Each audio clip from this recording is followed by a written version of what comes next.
Boa noite, meu nome é Silvia Garcia, idealizei esse projeto A Troca de Saberes, o terapeuta e a sua jornada, numa intenção muito despretensiosa. Já estamos na 4ª semana, com a 5ª semana já totalmente preenchida de gente assim, esse povo, do jeito que vocês veem aqui todo dia, povo que gosta de gente, que gosta de cuidar do outro, que gosta de se doar, sabe? Que usa as suas vivências pessoais, as suas dores, as suas vitórias para colaborar, contribuir com uma qualidade de vida para os seus irmãos. Vida pessoal, vida profissional, vida física, vida espiritual. Então é isso, muito obrigada, Fernanda Ravagnoli, por você estar aqui com a gente. Obrigada a todas as pessoas que escolheram, dentre tantas outras coisas que estão acontecendo nesse momento, escolheram nos ouvir e estar aqui conosco nessa partilha. Seja bem-vinda, querida. Oi, gente, boa noite. Então, meu nome é Fernanda Ravagnoli. Eu agradeço muito encontrar a Silvia na minha jornada, né? A gente vai durante a live vai contar como que foi, como tudo que aconteceu, assim como que a gente se conectou, se reencontrou, que tem pessoas que a gente reencontra na vida, né? A gente não encontra, a gente não conhece, a gente se reencontra. E a Silvia foi uma delas, né?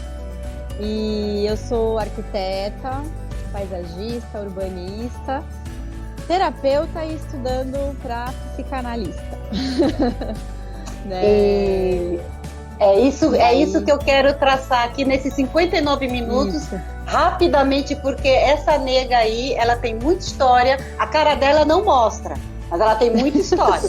Então eu vou fazer uma leitura dinâmica, que é para chegar no ponto que eu quero chegar mesmo, que é no projeto do Quintal das Flores, sabe? Mas é só para eles entenderem como que esse projeto foi construído.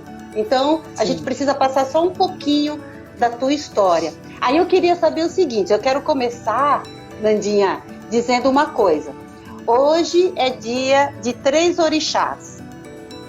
E aí eu percebi que tem tudo a ver com você, não é por acaso que a gente escolheu esse dia, tá bom? Olha só. Tá.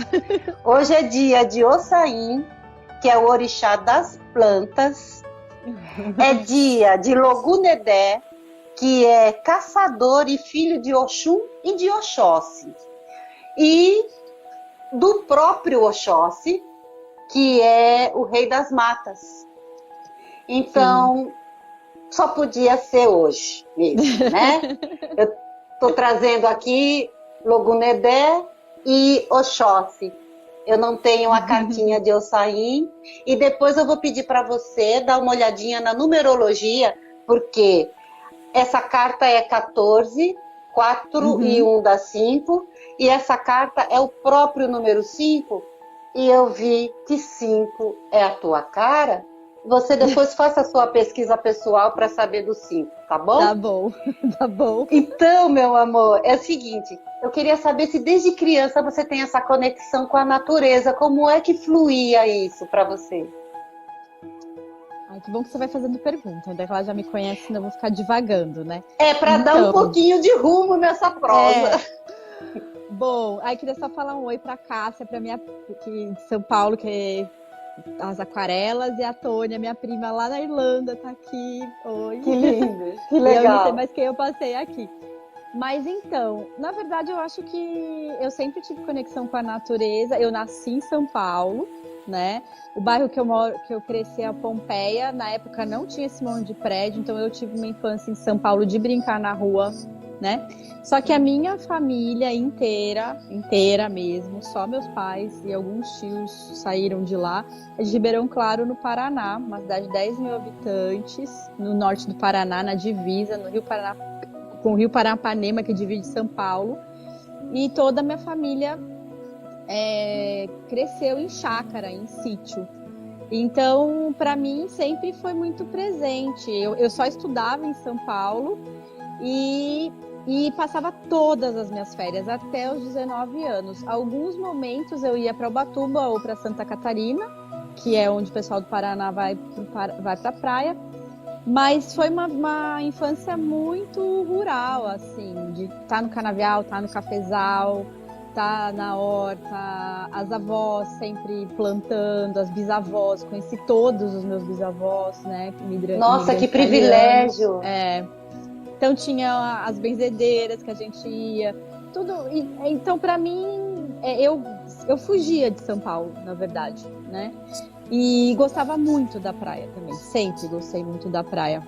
Então eu não me lembro quando que eu não tive essa conexão. Mesmo em São Paulo. Que lindo, querida. Eu sempre gostei de estar num parque, né? Então eu brinco que a natureza é a gente hoje, né? Mas com a espécie vegetal, eu sempre tive essa conexão, né? Sempre gostei do mar, sempre gostei de cachoeira, sempre gostei de trilha. É uma coisa que sempre teve presente na minha vida, assim, né? E por que arquitetura? Porque depois, aí, claro, você conseguiu conciliar, né? Mas aí eu queria só trazer o porquê da arquitetura, porque poderia ser biologia, né? Poderia ser guarda florestal, poderia ser qualquer outra coisa. Olha, quem a minha família fala, e eu sei, né, de mim... A Bel fala, quem sabe de mim sou eu, né? Eu sempre fui muito curiosa. Isso, sempre fui geniosa, sempre fui um pouco hiperativa. Então, na adolescência, gostava de fazer inglês, eu fazia aula de desenho, eu fazia capoeira, eu gostava de dançar. Então, eu sempre fiz muitas coisas, né? Da minha família, eu que também acho que eu fui uma... Acho não, tenho certeza que eu fui a que gostava bastante de arte, cresci perto do Sesc Pompeia, então me encantava show, música, e aí quando chegou a fase fazia ginástica rítmica, e aí quando chegou na fase de escolher vestibular, eu sabia que eu não queria estudar em São Paulo, e eu comecei a fazer vários, e eu sempre fui meio CDF, só tirava 8, 9, 10, porque eu queria passar logo para ir embora para o Paraná, né? E aí eu lembro de eu estar em dúvida o que eu ia fazer. E aí eu fiz o teste vocacional e nessa época teve uma aula de desenho no colegial que era para fazer interiores, era para fazer perspectiva.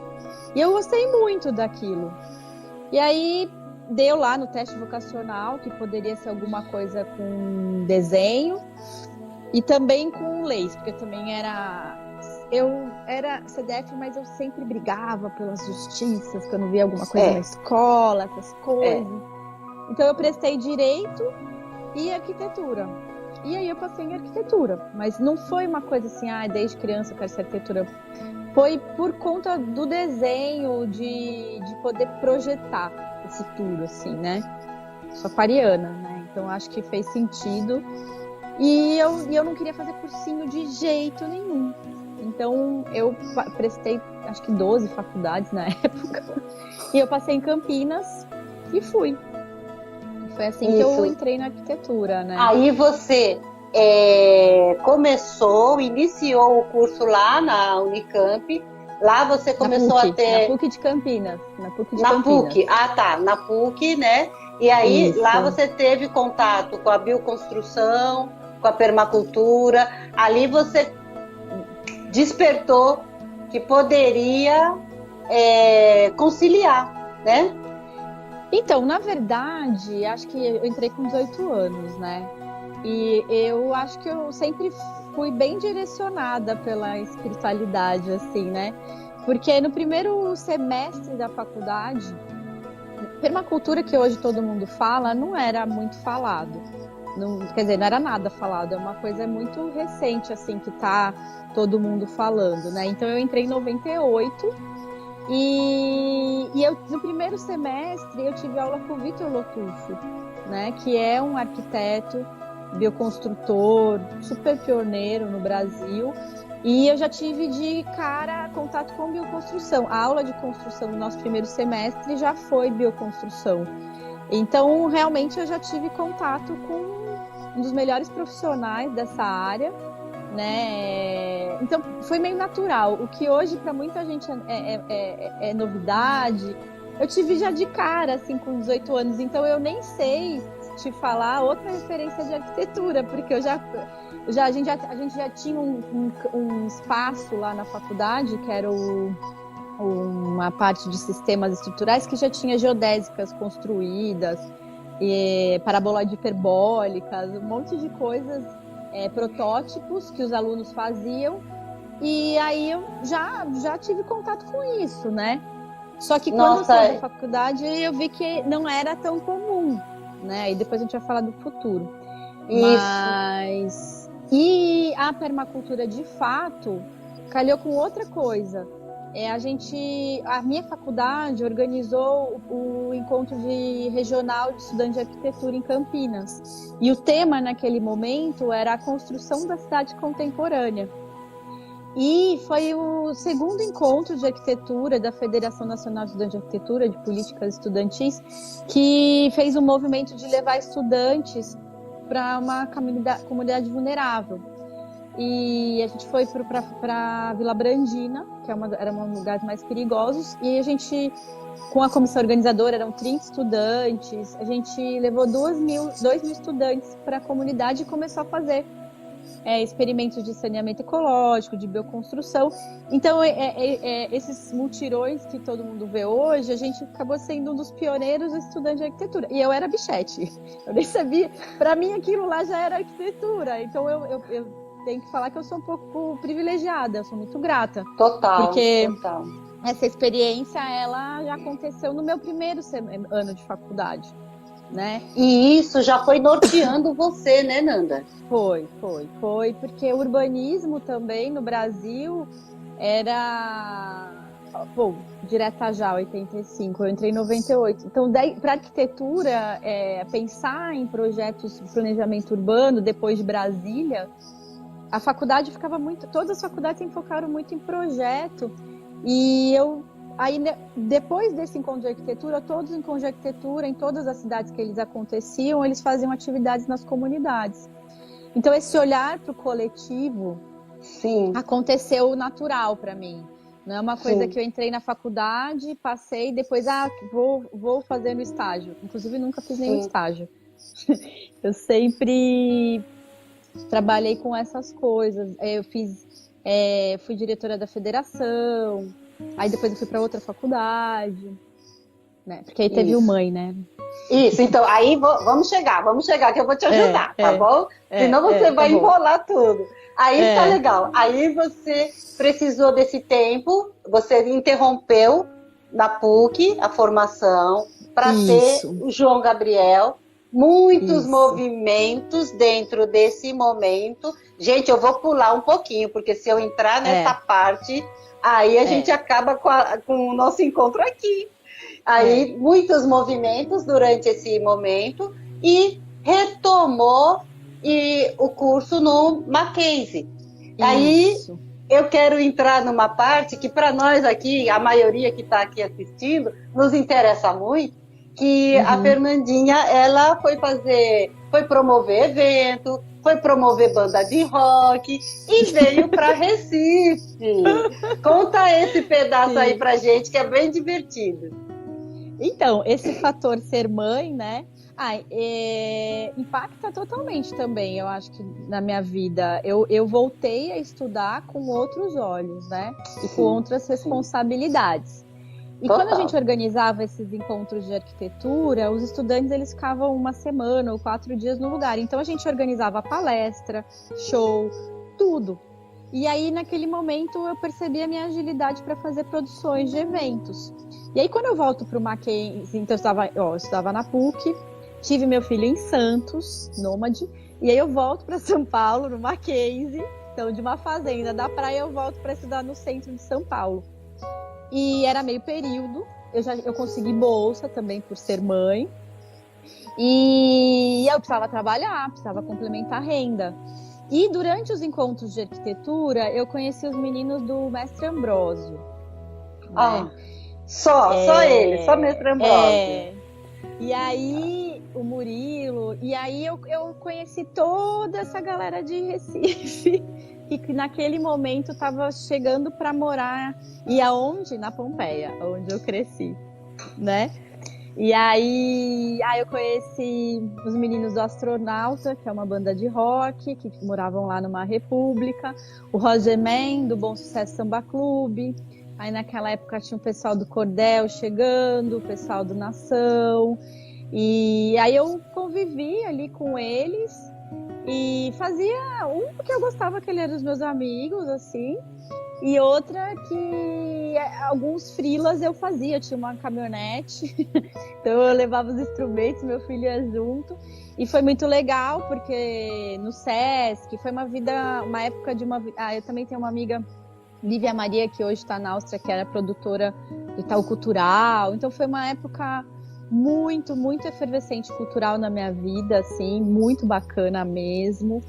Né, e que eu tive muitos aprendizados, assim, né? Então, paralela à faculdade, e aí no Mackenzie eu fui presidente do diretório acadêmico do Mackenzie, né, no meu finalzinho da faculdade, que aí impulsionou essa minha vida de produtora também, de política estudantil e de criar projetos, né? Projetos coletivos. Então foram 7 anos que eu só trabalhei com isso, né? Promovendo eventos e tudo cultural, educacional, atuação na cidade, como envolver o público e fazer interface com o privado. Foi uma época muito, muito rica mesmo, assim, de muita diversidade. Eu imagino, Nandinha, você me corrige se eu estiver fazendo uma interpretação errada, mas eu imagino o quanto que foi rico para você. Lá na frente você não tinha noção de quanto que você ia usar toda essa organização, toda essa visão micro, toda essa visão macro para desenvolver o seu projeto, que você não tinha nem noção. Total. Né? Mas você usou toda essa experiência aí, né? Sim, e com aí, certeza. Agora a gente vai começar a entrar na parte que eu mais gosto, né? Você foi convidada a ser, com 34 anos só, a ser secretária na prefeitura de Paraty, cuidando dessa parte de meio ambiente. Qual foi mesmo o nome da secretaria, que é para eu não dar fora aqui? Secretaria de Urbanismo e Meio Ambiente. Isso mesmo, né? E nesse momento que ainda parece que os seus desafios eles iam crescendo, né? Totalmente. Né? E com 34 anos você me assumiu uma... Não, mas agora você já tem umas ferramentas. Peraí, calma aí. Com certeza. Né? E com 34 anos assumir uma secretaria de uma cidade litorânea, seja lá de qualquer cidade, gente, 34 anos é novo, né? E você assumiu essa responsabilidade, cheia de desafios, e conseguiu conquistar 35 quilos a mais. Sim, exato. Por favor, conta esse pedaço aí pra gente, então. Então, quando eu terminei a faculdade, então já foi um desafio, né? Voltar para a faculdade com filho, mesmo na minha geração, aliás, não tinha nenhuma menina que tinha voltado a estudar que tinha filho. E quando eu voltei a estudar, eu fiz arquitetura no Mackenzie e história na USP. E depois fiz iniciação científica em patrimônio e urbanismo, com o professor Nestor Goulart. Eu saí da faculdade querendo ser arqueóloga. E então já imagina, isso já estava no meu subconsciente, que eu queria trabalhar com urbanismo em cidade histórica, né? Eu estudei o centro de São Paulo, ajudei ele a fazer um livro como estagiária, foi muito legal. E eu me separei bem quando eu terminei a faculdade. Então, já foi um segundo impacto emocional que eu comecei a engordar. Né? Eu comecei essa questão de montar uma capa protetiva, assim, né? Culminou no trabalho em Paraty. Mas, na sequência, eu também tive uma outra questão emocional. Eu saí dos trabalhos com comunidades, eu fui trabalhar com paisagismo de alto padrão no litoral. E ali eu encarei muitas obras no litorais grandes, que arquitetos grandes tinham feito, o escritório que eu trabalhei fazia também, o Debrecht, um monte de construtoras, e eu também dei de cara com um mundo muito masculino e que eu tinha que impor a minha presença lá, né? foi um momento que eu realmente fui pro mercado, foi muito legal. Eu gosto muito de obra, aprendi muito. Mas como mulher nova e mãe que precisava pagar as contas, foi muito forte, né? Eu me masculinizei bastante nesse período. Combinou de eu chegar em Paraty como paisagista. E só que não conseguia muito trabalho de paisagismo. Aí eu comecei a trabalhar como arquiteta, construindo casas, condomínios e tal. Até que entrei na prefeitura. Então, quando eu entrei na prefeitura, eu já estava com 80 quilos. Né? Eu já estava acima do peso. Eu já estava carregando muitas frustrações, muitos medos, muitas barreiras que eu precisava mostrar para a sociedade que eu era forte. Então, eu engordei para mostrar que eu era forte, que eu tinha presença. E aí, alcancei o sonho, né? Foi a minha maior realização, ser secretária de uma cidade, de urbanismo, patrimônio que eu queria. Mas eu não estava... Eu fiz muita coisa durante 1 ano e meio, foi maravilhoso, plano diretor, tive uma experiência... A Com, que aquela aqui de Paraty, ela estava na prefeitura nessa época. Foi o primeiro ano da entrada desse grupo na prefeitura, então eram grandes desafios, assim, muitos projetos, cais de turismo, cais de pesca, centro de informações turísticas, creches, postos de saúde. É uma gestão, que é o grupo que está aí, que chegou fazendo muitos projetos. E foi legal que foi no primeiro ano, e eu fiz bastante, foi muita corrida, e era tudo muito novo para mim, porque uma coisa é você ser profissional fora do poder público, outra coisa é você ser uma profissional dentro, e que eu não sabia fazer muita coisa, mas sempre tive muita disposição. E aí foi o impacto. E nesse momento meu filho vai morar em São Paulo. E isso também foi muito desafiador para mim. Ele com 13 anos, a gente sempre morou junto. E aí eu não tive equilíbrio emocional de ficar, né? E eu sou muito grata à minha personalidade, que eu pedi para sair, porque eu percebi que eu não estava dando. Aí veio a permacultura. Um dia eu estava no conselho da cidade, falando sobre saneamento da cidade. E eu olhava aquilo e eu tenho uma coisa, né, que são as águas do nosso corpo. E eu estava retomando ensinamentos de permacultura e eu li sobre as águas. E eu vi, se eu não estava dando conta do meu corpo estar saudável, das águas do meu corpo estar saudável, como que eu ia poder ser a gestora dos projetos de arquitetura, urbanismo e meio ambiente da cidade, né? Então foi muito forte tudo isso para mim. Aí nesse momento eu estava pesando 92 quilos, aí eu fui fazer meus exames, deu pré-diabetes, assim, quase, assim, bem. E eu já estava fazendo estudos de física quântica já tinha começado há alguns anos a meditar. E aí eu falei, vou parar tudo. Aí eu fiz uma pausa, né? Mas foi muito legal, assim, com 34 anos, ter alcançado o pico de um profissional da minha área, né? Assim, sim, acho que... sim. Pagou um preço alto. Sim. Né? Mas foi um preço necessário, o nosso país né? é isso, né? Infelizmente, nosso país qualquer área, eu acho, cobra muito de um profissional, da perfeição, de trabalhar 20 horas por dia. Todo mundo que é corporativo, ou todo mundo que acha que tem que chegar nesses lugares, é muito cobrado. E a gente acaba cedendo. E a mulher um pouquinho mais, não é querendo vitimizar, não, nem fazer drama, gente, por favor, não é nada disso. Mas para a mulher um pouco mais, porque é como você disse, você chega num ambiente masculino, você tem que impor respeito, autoridade, você tem que ser mais competente que todo mundo, porque senão você cai no descrédito. Tem a sua vida pessoal, que você está ali também, sim, você também está administrando. Então, assim, não é querendo criar o arquétipo da heroína, não. Mas é fato, é só um fato, né? E aí, querida, foi nesse momento, mais ou menos, que você começou a dar os primeiros passos mesmo para se enxergar, para se cuidar? Como é que foi? Que aí você vai adentrar por outros caminhos, né? Olha, eu sempre fiz esporte, né? Aí, com essa questão de trabalhar muito com o filho, eu parei realmente, né? mas sempre na minha família tiveram pessoas... Oi, Catarina! Que tiveram conexão com o kardecismo, né? Então eu sempre tive uma conexão. A questão da espiritualidade e curiosidade sobre espiritualidade sempre é presente. Então eu considero que eu sempre busquei me cuidar nesse sentido. Mas eu percebia que eu vivia a minha vida separada. Espiritualidade é uma coisa e a vida aqui, como a maioria. Então, sai, bebê, enche a cara, balada, nananana, e vai no centro espírita, e eu separava. Sim. Parece que nesse momento que eu fiz a pausa, eu entendi que não tinha como separar.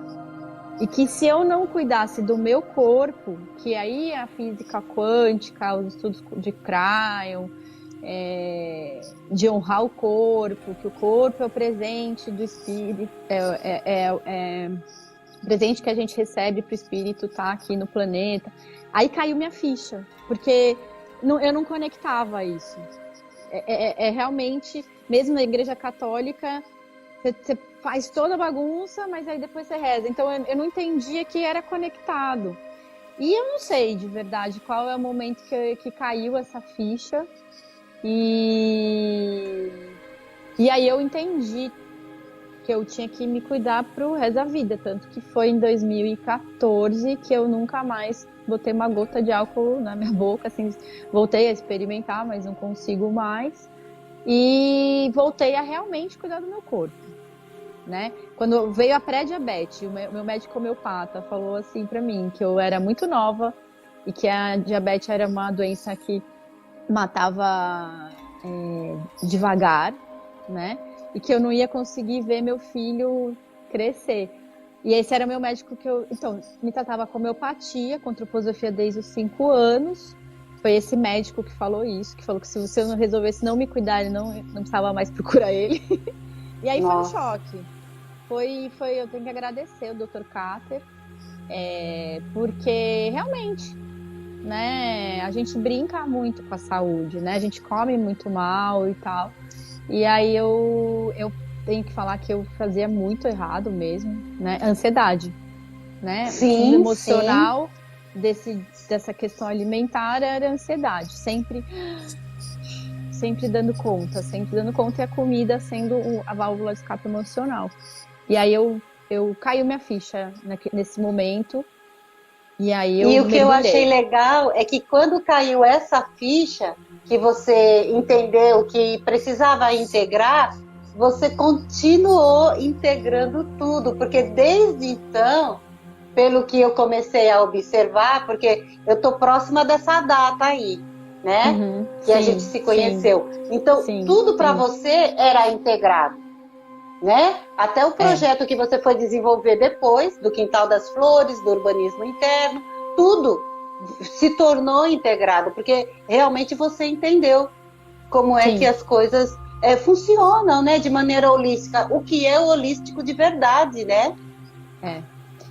Porque, na verdade, eu acho que por ser arquiteta e sempre estar projetando a casa dos outros, e acho que ter vivido ser arquiteta, ser paisagista, ser urbanista, eu entendi o fluxo de dentro para fora.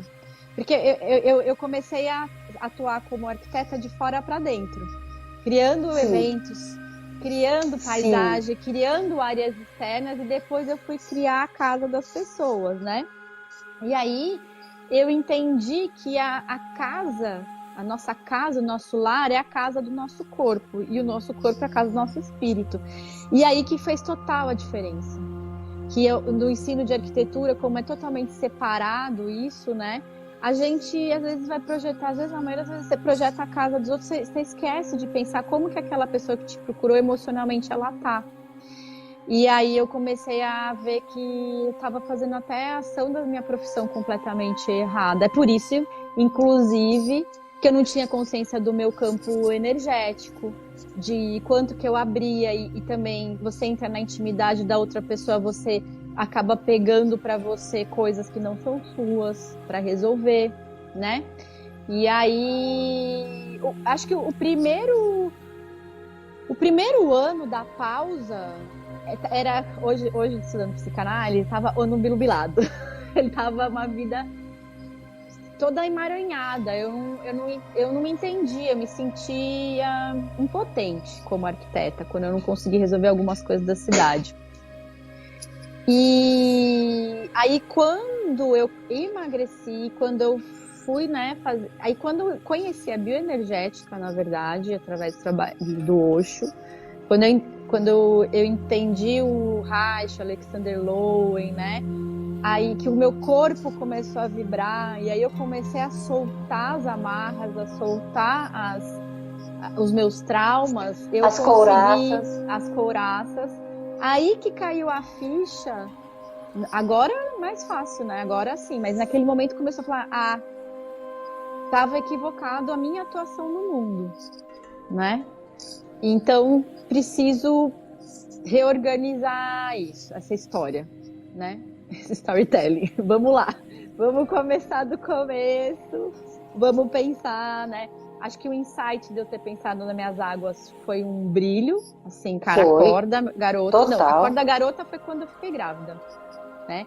Porque eu tava também, assim, perdida. Mas o segundo acorda, garota foi assim, tipo, acorda que com 34 anos você tá fazendo coisa, você tá indo pro lado errado.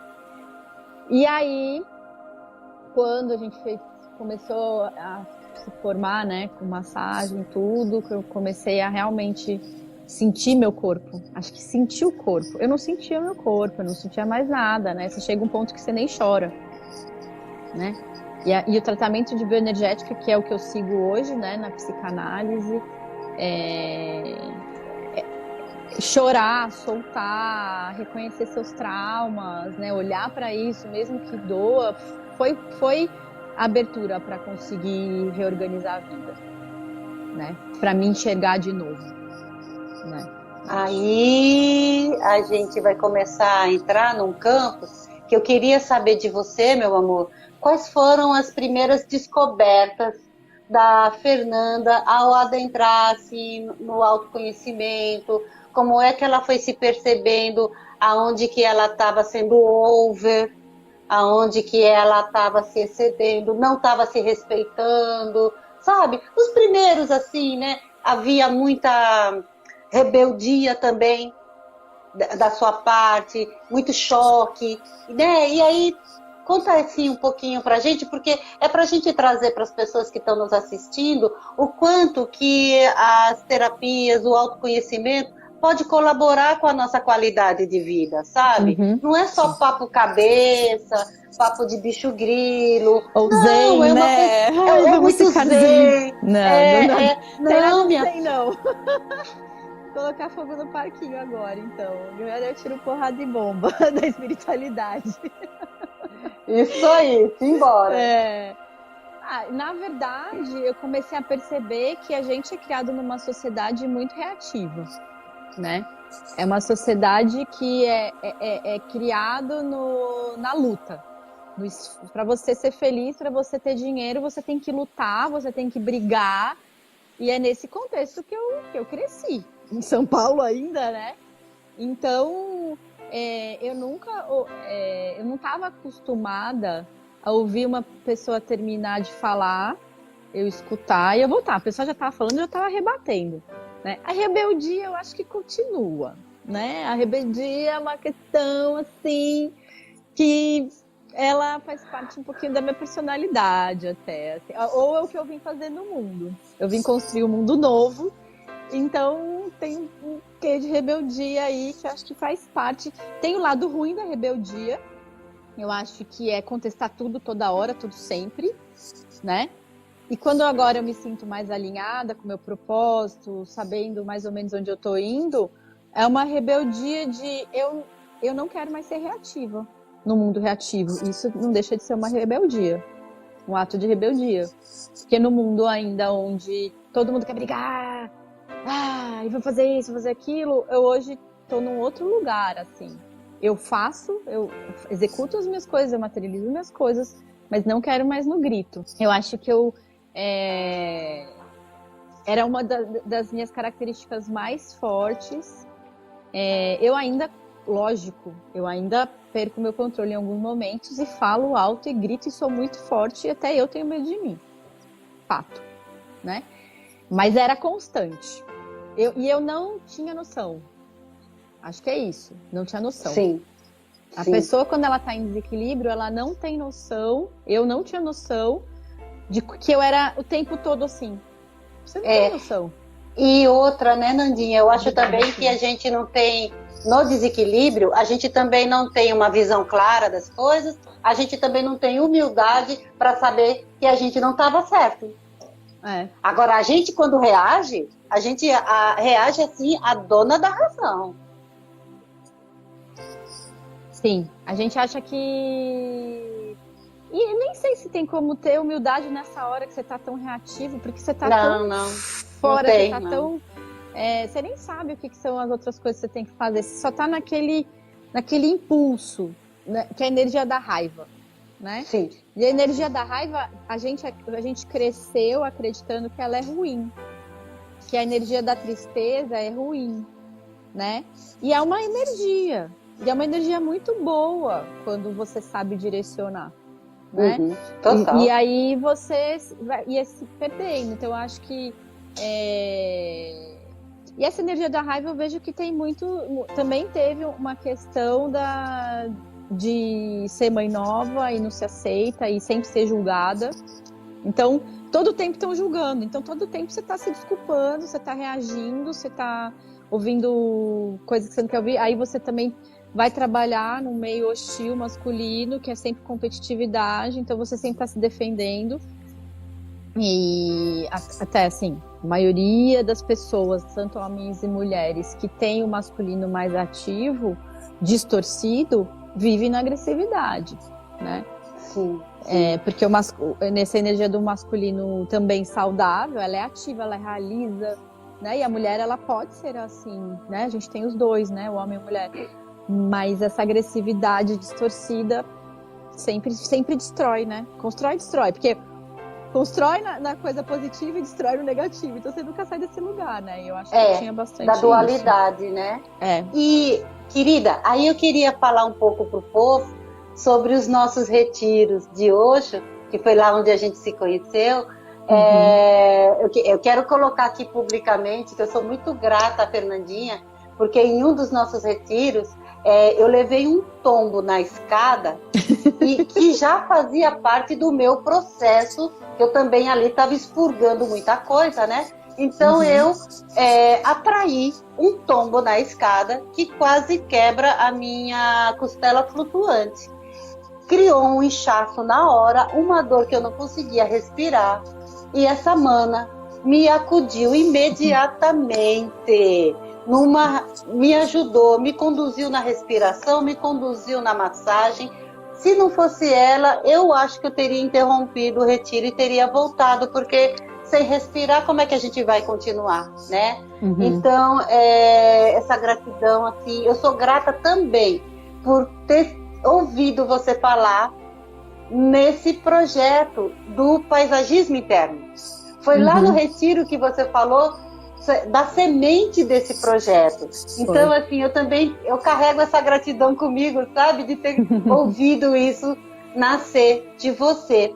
E aí eu queria trazer a contribuição dos retiros e a contribuição do teu acompanhamento que você fez com o Tantra. Fala para mim o nome dele que eu esqueci, é Celso? Do Milton Scarlatti. Do Milton Scarlatti, isso, por favor. Isso, fala para mim dessas contribuições, porque eu percebo que elas foram fundamentais dentro dessa nova formação. Bom, eu acho que quando eu comecei a mergulhar na meditação mesmo, eu tenho que ser muito grata ao meu grupo aqui de Paraty, a Mabel, né, a Kiyomi. Foi um grupo de várias pessoas aqui que me acolheram no começo, né, a Márcia Argento, professora de yoga, que foram os primeiros contatos com o silenciar, né.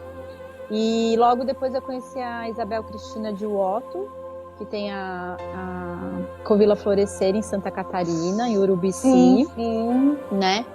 E aí eu conheci a Sasha Samadhi, que foi esses retiros. Então, Era muito estranho para mim participar de retiro, aquilo era muito louco para mim, ficar lá em silêncio, meditando, uma pessoa hiperativa, reativa que nem eu, as pessoas botando o dedo na sua ferida assim. Então eu fugi muito tempo de retiros, né? Mas quando eu decidi que eu ia emagrecer sem remédio, eu vi que na cidade eu não estava conseguindo, né? E aí eu recebi o convite da Sete do Samaj, fui lá para Piracanga, fiquei lá com eles, ajudando como arquiteta permacultora também a pensar um pouco na melhoria do ambiente deles, e aí eu fiz o curso de massagem, né? Mas eu fiz o curso de massagem, na verdade, para me cuidar. Eu nem imaginava que eu ia trabalhar com massagem. Mas foi muito legal trabalhar por exemplo, isso que aconteceu com a Silvia, né? Por ter sido muito guerreira, eu tenho uma frieza nesse momento de resolver caos. A pessoa tá ali, eu não sei o que acontece comigo, eu sei, hoje eu tenho meus guias e tal, tem uma questão de cura na minha vida aí, né? Na minha espiritualidade, no meu propósito, e eu consigo acalmar a pessoa e falar, vamos lá, entendeu? Foi. Tipo, aí vem a guerreira, né? Tem Yansan também, vem um negócio assim, e fala, nós vamos conseguir, né? Se acalma, vamos lá. E então ali eu acho que foi bem esse período, né? De uns 2, 3 anos, eu participei de bastante retiros, porque eu não conseguia, fora de confinamento, ficar focada em alimentação, em ficar em silêncio. Eu não conseguia, tem que assumir mesmo que eu tinha dificuldade. Eu voltava para o mundo com as pessoas, eu voltava a ficar reativa. Então, eu participei bastante de retiros, bastante com a Sati Samad, bastante com a Isabel. Só que quando eu voltei para São Paulo mesmo, aí o negócio paisagismo interno, né?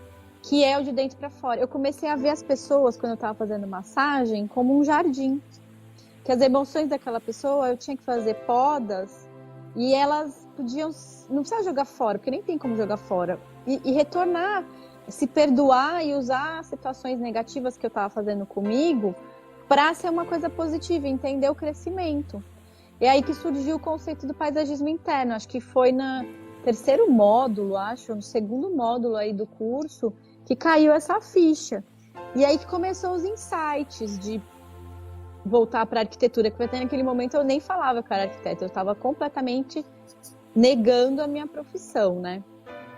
E aí, quando eu voltei para São Paulo, eu comecei a cuidar do jardim da loja da minha mãe, nos fundos, que já tinha sido meu escritório, e as pessoas começaram a fazer massagem comigo e gostar do ambiente. E eu comecei a cuidar da casa das pessoas dentro do processo terapêutico, né? A pessoa, ela começou a gostar do corpo dela, a primeira coisa que ela quer fazer é arrumar a casa. E aí elas descobriram que eu era arquiteta, então eu criei, era 10 sessões da massagem que era para a pessoa e ela queria continuar. Então vamos começar, reorganizar a sua casa. Jogar coisa fora, aí sim, cuida de dentro, depois começa a cuidar do fora, né? Total. E cuidar do fora da casa ajuda a cuidar do fora da sua relação com o outro, né? E nisso aí como a Sati Samad estavam na Bahia, a Isabel em Santa Catarina, eu sabia que ia ser muito forte voltar para São Paulo. E aí eu cheguei no Milton Scarlatti, que hoje é meu professor, é meu amigo. Ele abriu um instituto hoje de psicanálise, né? Já fez 1 ano agora. Eu e a Gabi, a gente vai ser uma das primeiras, né, a se formar aí. Vai estar indo para o 5º ano que eu tô com ele, acho, 5º, 6º, nem lembro mais. Mas eu comecei a fazer sessão de psicologia, que ele é psicólogo, ele é psicanalista, ele é acupunturista. E a base dele é Freud, né? Freud, Reich e Alexander Lowen, né? Então ele sempre fala pra gente honrar as nossas fontes. Então eu conheci Reich e Alexander Lowen através do Osho e o Tao, e o Tantra. E com o Milton, aí eu abri outro mundo, que foi ir estudar essas coisas mesmo. Então eu comecei a fazer sessão com ele, e de tanto eu e a Gabi encher o saco dele, ele começou a fazer, ele já dava umas aulas à noite de terça-feira, mas a gente queria mais. Então de quinta começou a ter atividade corporal, aí de sábado começou a ter matriarcado, tal, tantra, enneagrama. Ele tem 75, 76 anos, né? E ele é um oráculo. E aí a gente começou como boas rebeldes. Gabriela Moia, Fernanda Maioli, se atormentou tanto. Ele disse: se você não abrir o instituto, a gente vai fazer a faculdade de psicologia em algum lugar. E aí ele começou a e tudo isso que você foi colhendo deles, né?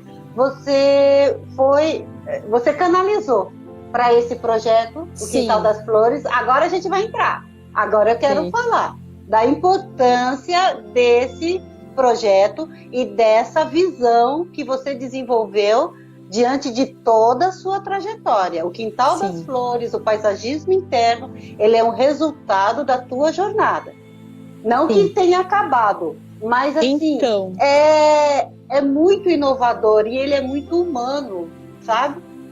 Então, o Milton que olhou, entendeu a minha história, a importância da minha história, tanto quanto mulher, tanto quanto mãe, tanto quanto profissional desse mercado, e muito amorosamente, através desse tantra que é o amor, né?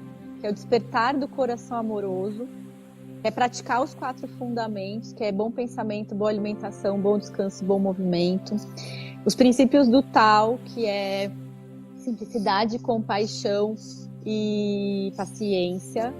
Ele foi me mostrando que eu deveria voltar a atuar na área de arquitetura e paisagismo, né? E foi muita paciência que ele teve, porque os 2 primeiros anos eu não queria, eu só estava trabalhando como terapeuta em clínica de terapia integrativa, né, na Arca, no Espaço Florescer em São Paulo. Sou muito grata a esses espaços, a Maria Eugênia, né, e todo mundo que a Virada Sustentável, a Virada Zen, tive muitas participações. E o Quintal das Flores, ele surgiu lá no espaço, né? Foi um amigo de Paraty que até um dia viu eu postando fotos de flores. Falei, e como vai aquele Quintal das Flores, né? Começou como um espaço terapêutico, né? E aí quando eu fechei e voltei para o mercado mesmo de arquitetura, de produção, eu peguei o escritório de paisagismo, coloquei práticas integrativas na empresa e falei, quer saber? Não vou ter mais vergonha de viver minha vida separado, né? Porque ou você é arquiteta ou depois eu só fui terapeuta. Então, quando eu era terapeuta, eu tinha vergonha de falar que eu era arquiteta. Então, quando eu era arquiteta, eu falei, quer saber, eu não quero mais saber. Como eu comecei a ficar bem comigo, eu não quero... Parei de me preocupar com o que os outros vão pensar, né? E aí é isso. Hoje eu olho qualquer projeto e hoje eu tenho uma sócia, que é a Paula, se transformou em QF, Arquitetura e Construções. Então, é a essência do Quintal das Flores. Só que a gente está fazendo arquitetura para a saúde. Qualquer coisa que eu for fazer hoje, se eu for fazer uma praça, ou que nem eu vim fazer o jardim do hospital, ou que nem eu estou fazendo um licenciamento ambiental, eu estou olhando como que eu vou curar aquele sistema. Como que aquele sistema de aprovação ou de construção, ele vai poder ser um lugar saudável. Ou as pessoas que vão atuar ali... E o saudável não quer dizer fofinha, zenta, não, vamos olhar para o que está com problema e vamos regenerar, né? É pegar uma ferida aberta e reorganizar ela. E às vezes vai doer, e às vezes vai ter enfrentamento, mas tentando ser mais amorosamente possível, na medida do possível. E às vezes você também vai perder um pouco o rumo, mas você volta. Nanda, me veio uma coisa agora que eu acho muito engraçada.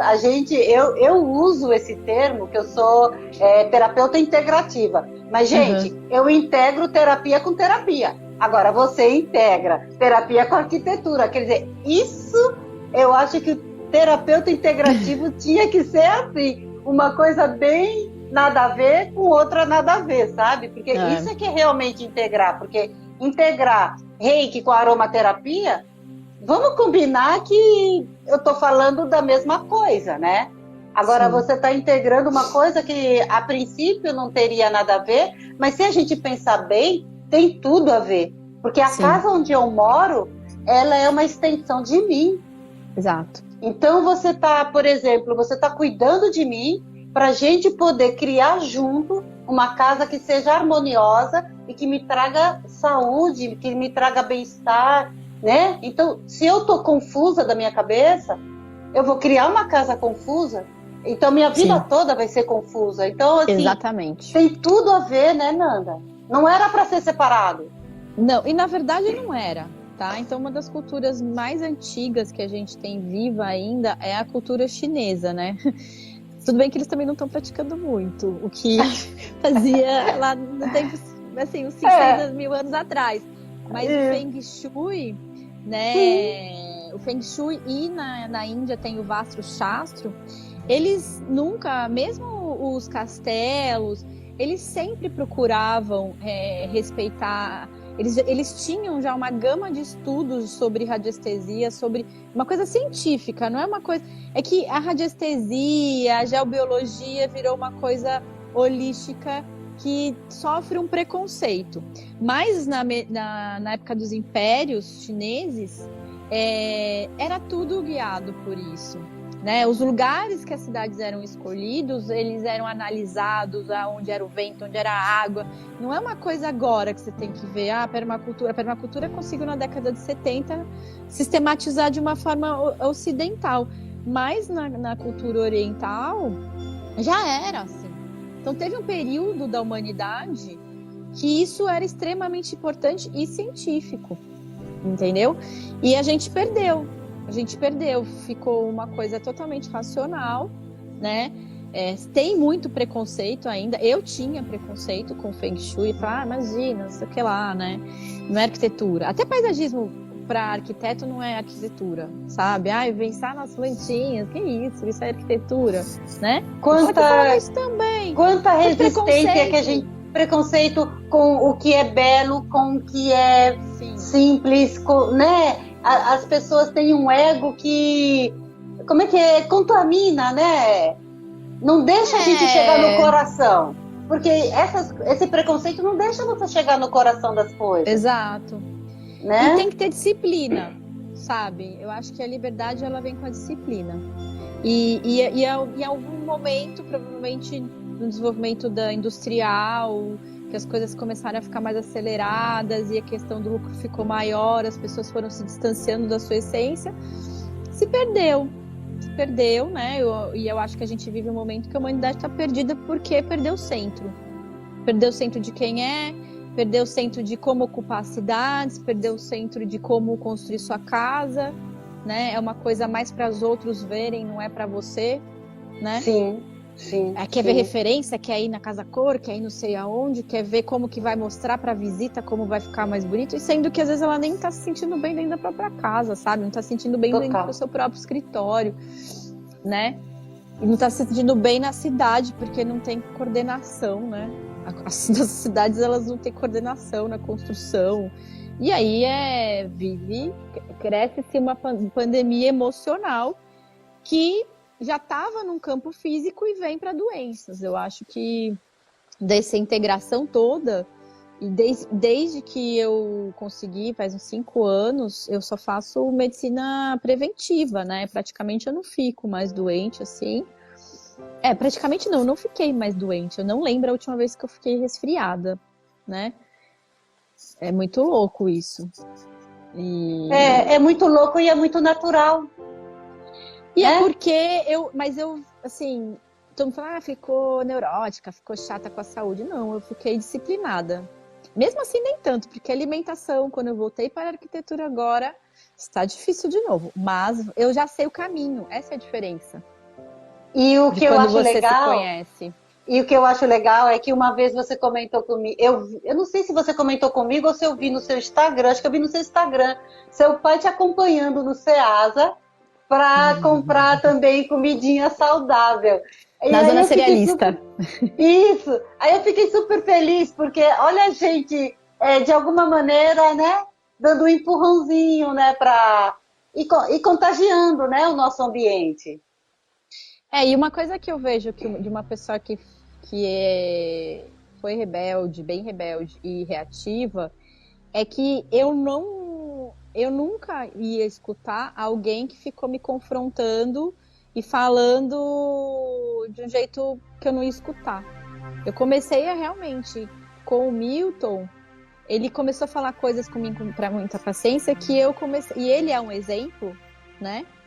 ele e a Isabel, eles são um exemplo de pessoas com falas amorosas, eles têm disciplina com todas as dimensões da vida, né? Que a gente, ele tem um diagrama que ele integrou algumas coisas, que é a vida espiritual, a vida pessoal, a vida profissional, a vida afetiva e a vida familiar e social, nessa ordem, né? Ele conseguiu me mostrar todas essas dimensões com muita amorosidade, e ele é um exemplo disso. E aí eu consigo fazer. E aí eu percebo que as pessoas, elas só vão... Você não vai conseguir convencer alguém a sair de um lugar de morbidez, de letargia, se você não for o próprio exemplo. Sim. E sem ficar impondo. No começo eu tava impondo, sim. Meu pai foi meio obrigado nos cerealistas. Mas porque ele viu também que eu emagreci, de fato, 35 quilos em 1 ano e meio. Então, assim, a pessoa olha e fala, alguma coisa tem ali. Ela tá chata, mas alguma coisa que ela fez tá dando certo. Entendeu? Ela fica falando. Porque no começo, quando você tá muito nas terapias e você conseguiu, você fica que nem criança, você fica falando só daquilo. Hoje eu falo menos, assim, né? Eu falo quando tem uma oportunidade e tal, quando alguém quer saber mais, né? Já consigo integrar, eu fiquei radical várias coisas no tempo, né? Mas hoje eu entendi que se eu tive o meu processo, o meu tempo de desapegar de coisas que me faziam mal, as outras pessoas têm que ter o tempo delas, e aí que é o livre-arbítrio, né? Meu amor, chegamos no final. Falei que ia ser rápido. Gente, a gente não falou nem metade, mas o que eu quero é agradecer você ter saído do teu silêncio, do teu cantinho, da tua reserva, para ter dado esse prazer da gente te ouvir, saber um pouquinho dessa jornada que hoje construiu essa profissional linda que você é, essa profissional humana, tá bom? Gente, o Instagram dessa pessoa é lindo, acompanha. Obrigada. Aí eu quero muito um dia ter um quintal bem grande para você cuidar. Obrigada pelo convite, obrigada por todo mundo que esteve aqui hoje, viu? Até amanhã!